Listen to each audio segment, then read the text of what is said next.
What's up, guys? Welcome to Daily Dose of Reddit. This is your host, Zach, and today's subreddit is r/EntitledParents.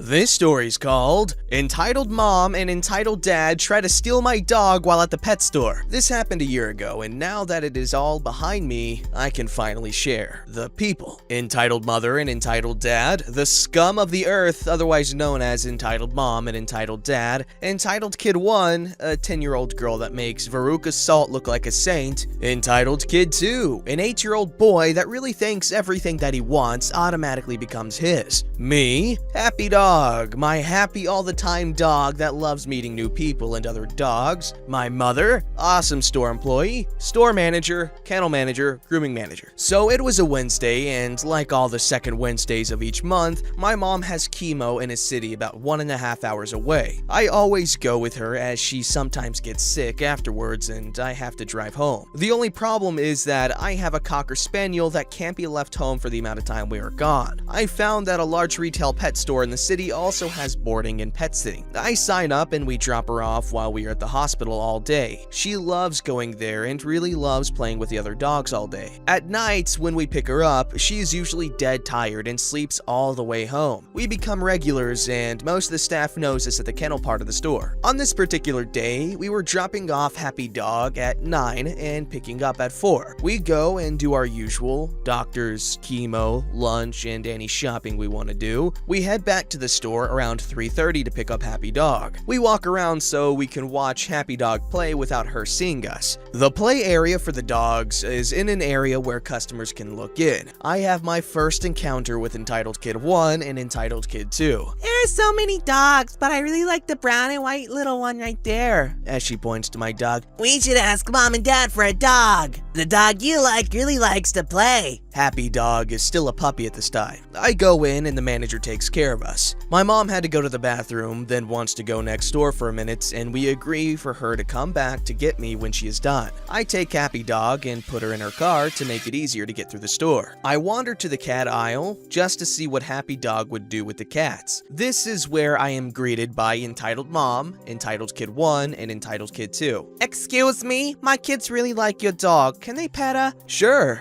I get this often when Happy Dog is with me. No big deal. We just lost our dog, so all we have left is a cat. Sorry to hear that. Mom, I really like this dog. Can we get him? I want that dog too, Mom. We have to get it. Sorry, kids, but she isn't for sale. This is the point I should have walked away from them. Everything is for sale. Name your price. Sorry, but you don't have that much money. We make more money in an hour than you will in your life, so name your price. Sorry, again, she isn't for sale. He likes us more than he likes you. The dog knows he will have a better life with us, so just give him to my mom and stop this nonsense. Entitled Kid 2 at this point is trying to undo Happy Dog's leash. I keep it attached in such a way so to keep Happy Dog from jumping out of the cart when we go shopping. I snap at Entitled Kid 2. Leave it alone! It becomes a blur at this point. Entitled Kid 2 keeps trying to take Happy Dog. Entitled Mom degrading me. Entitled Kid 1 really degrading me. I just move us to the end of the aisle and then back over to the dog treats aisle. My biggest downfall is that I should have just left the store. I'm looking at dental chews and get caught up in reading ingredients when it happened. I turn to put my choice in the cart, and my cart and dog are gone. I immediately start looking in the aisles. A store employee asks what the matter is, and I say that my cart and dog are gone. She radios to security, and I hear that they are in the back of the store in the corner. We go back there, and Happy Dog is out of the cart and wrapped up in a jacket. What are you doing with my dog? This is our dog. This is ours, you butthole. Leave us alone. It's our dog now. You couldn't afford a nice dog like this, so just go on. We don't talk to people like you. Awesome store employee, I had a problem with these people earlier when I wouldn't sell them my dog. Okay, let me talk to security. Security comes and escorts everyone to 2 rooms. They take Happy Dog back to the kennel. The store manager comes in and I explain what happened. Show her pictures of Happy Dog since she was a puppy that are on my phone. Then she goes to look at the footage and talk to witnesses. The store manager finds out that Happy Dog and I are regulars. She brings the grooming manager and the kennel manager back up front with her. She asks me if I want to press charges, which I say yes. She then has security call the sheriff's department and leads me and Happy Dog into the room where they are waiting. We have determined you all are not being truthful about the dog. We have papers to prove she is ours. No, her name is Happy Dog and she is his. No, she isn't. She is ours. What part of that don't you plebes understand? Sorry, but no, she isn't. We've been grooming her since she was 16 weeks old. No, you have not, moron. We are leaving with our dog. Security stops him and tells him, no, he isn't. My mom finally comes back and sees awesome store employee bring her back to where we are. One thing you should know is that Happy Dog loves her Grammy more than life itself. And also, my mom loves her deeply. When Happy Dog sees her, she immediately runs to her and lunges so hard my mom had to catch her. What is going on? These idiots thought they could steal Happy Dog and get away with it. The sheriff's deputy finally gets there. He takes me, my mom, and Happy Dog into another room and gets my story. He then goes and talks with every witness and watches the footage. He then gets their side, which he got 3 different accounts of what happened. He comes back in and tells me that the 3, entitled dad, entitled mom, entitled kid 1, are going to be charged with grand larceny in the 3rd degree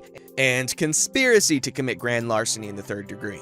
Entitled mom and entitled dad are also charged with 2 counts each of child mistreatment and child endangerment. Entitled kid 2 is placed with Child Protective Services. All 3 were arrested. Entitled kid 1 was arraigned and released to CPS. Entitled dad and entitled mom spent 2 days in jail before bonding out. They wouldn't plea bargain and wanted to go to trial. The trial itself wasn't pretty. I was in tears, and I am again typing this out, halfway through the DA's questioning. The lawyer for them kept trying to trip me up and say something wrong. He didn't. In the end, they were found guilty and sentenced to 10 days in jail, a $1,000 fine for each of them, 500 hours of community service, and are not allowed to own any pets. Entitled Kid 1 was sentenced to 10 days in juvenile incarceration and 1,000 hours of community service in lieu of the fine. All 3 were also to pay $2,200 in restitution. And the fun part? They sued me for $25,000. The judge laughed at that one and dismissed it. I am now going after the lawyer for ethics violations as well as sanctions from the court. She should have never put her name on that hot pile of garbage. It is a serious violation. Read disbarment for it. I know you all want to know who took the cart. All 3 did. Entitled mother took it from where I was, then gave it to entitled dad, who then gave it to entitled kid. She pushed it to the back of the store and met up with all of them again. Okay, that's horrible, but good thing she pressed charges. We need more of this charge pressing against these entitled peeps, you know? This story's called Entitled Woman Shouts at Me After Having a Seizure in Work. Backstory. I have always been a medical disaster from the day I was born. Literally with heart problems and severely underweight, up to today when I'm blind in one eye, have a speaking disability, and have recently been told that I have a high chance of being diagnosed with epilepsy from a severe head injury I had 4 years ago. I was referred to a specialist a few weeks ago, but he didn't do anything, so currently working my way through the medical system to get it properly looked at, but haven't shown any signs or symptoms until recently in the form of partial seizures, which caused me to lose my balance, become extremely dizzy, feel very scared, see flashing lights, spasms in my leg, and doesn't allow me to respond to events happening around me properly. Chapter 1. The meeting. So this took place in work, not long after I had been told there's a high chance I have epilepsy. I had told one of my coworkers as a safeguard just in case, but hadn't told any of the managers as I didn't want it to put my job in jeopardy, and I didn't feel comfortable with them knowing at the time. My coworker and I were working, and she was checking up on me every hour or so to make sure I was alright, and I was trying to stay in a good mood. After about 2:30 p.m., when lunch rush had finished, work had quieted down, and we had a small stream of customers come in, including our entitled mother, who we'll name Karen, as per usual. She came in with her husband and her 2 kids, a boy and a girl who were lovely people. As they enter, I greet them and they go to order their food at the counter. No biggie. They get it and sit down and all is good. Chapter 2. The incident. Not long after they had sat down, Karen points at me from across the restaurant, trying to flag me down and wave me over. I comply and go over to attend to them, asking what the problem is. Karen then goes on to say that she's missing several things from her order. As she's doing this, I get a feeling that something isn't right, and a couple of seconds later, I realize that I'm about to have a seizure. I tell her I'll sort out the issue and quickly walk into the back to make sure no one sees. Once I get to the back, the symptoms kicked in, and as I have predicted, I have a seizure. It was about 2 to 3 minutes, with a minute of recovery and giving myself time to readjust and get myself straight before walking back out to do my job. As soon as I walk back out, Karen comes stomping up to me, red-faced. Where the hell have you been? Where is our food? Etc., etc., with a few insults thrown in for good measure. I apologize and tell her that I had some medical business to sort out. Well, it isn't more important than the customer, she replied with that typical benchy Karen tone. I, of course, am not in the mood to put up with this woman and take her receipt to the counter without saying a word, and after looking at it, realized that all the food was handed to her and nothing was actually missing. I walk back over and explain that nothing is missing, but she cuts in. First you sky for 10 minutes, then you lie to a customer, and now you tell me that I'm wrong? Worst customer service ever. I'm sorry, ma'am, but I told you that I had some medical problems to sort out urgently. Asterisked, bearing in mind that she's in front of her kids. You're probably just a lazy little dual screen that's too stupid for a real job. At this point, her husband cuts in. Karen, leave the man alone. If he says he had something medical to sort out, then it's an urgent thing. He turned to me. I'm so sorry. May I ask as to what the medical problem was, if it's not too much? Seeing the opportunity, I reply, I was having a seizure. The husband then looks at me in surprise, and Karen's face has gone completely red. He's lying. If you did, you'd be in an ambulance. No, ma'am.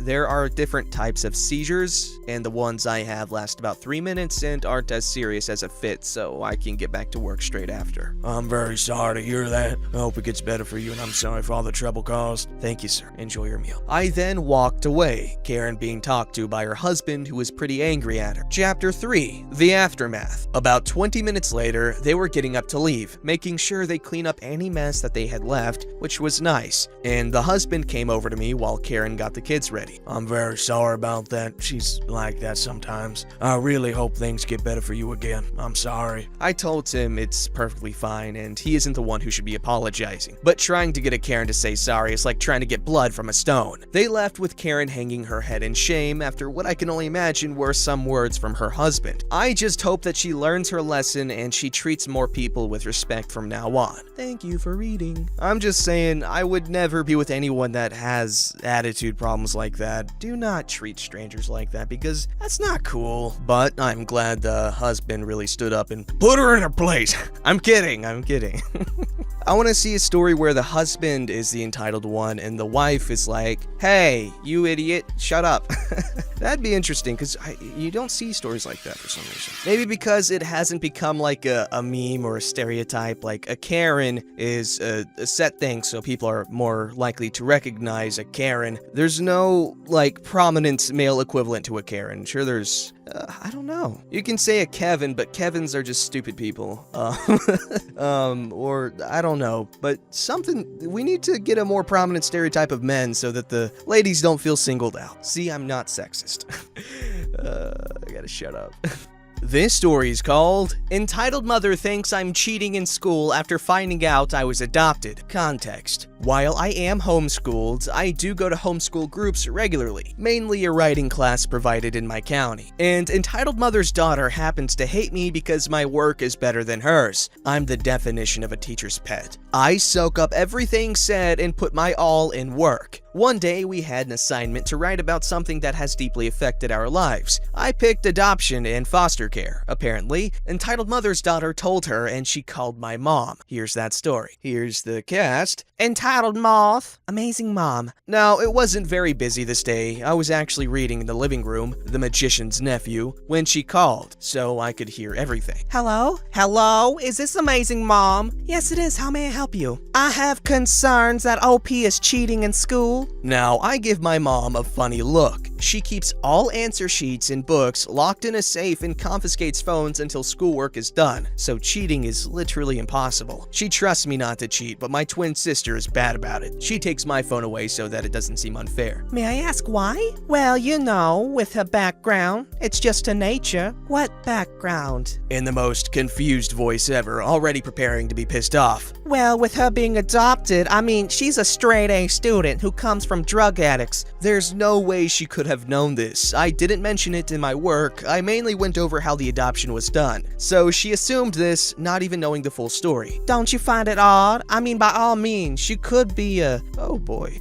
intellectually disabled person. If you've read my other stories, you know my little sister has a genetic disorder, so this was bound to piss us off. No, I don't find it odd because she is a brilliant girl with a brilliant future ahead of her. Her being adopted has nothing to do with her grades. She works hard for those grades. Maybe if your daughter worked harder at her grades instead of chasing boys all the time, she would have more than a C average. If you ever call my number again, I will report you for harassment if you or your daughter so much as look at OP the wrong way. I will have you arrested. Goodbye. This is not the first, and it probably won't be the last time someone has judged me as a bad person because of my adoption. That won't stop me from being proud of it. I have amazing parents who I love dearly and a future to look forward to. These are the adoption stories we need to hear more about, man. In case you haven't figured it out by now, but I have somewhat of a negative opinion towards the America's foster care system, or whatever the hell you want to call it. And I feel that my opinion is justified. However, stuff like this is so sweet to hear about. She treats her kids as their own because they are her own. Beautiful. Oh yeah, and shame on entitled mother for perpetuating a horrible stereotype that is just, it's just toxic to those kids.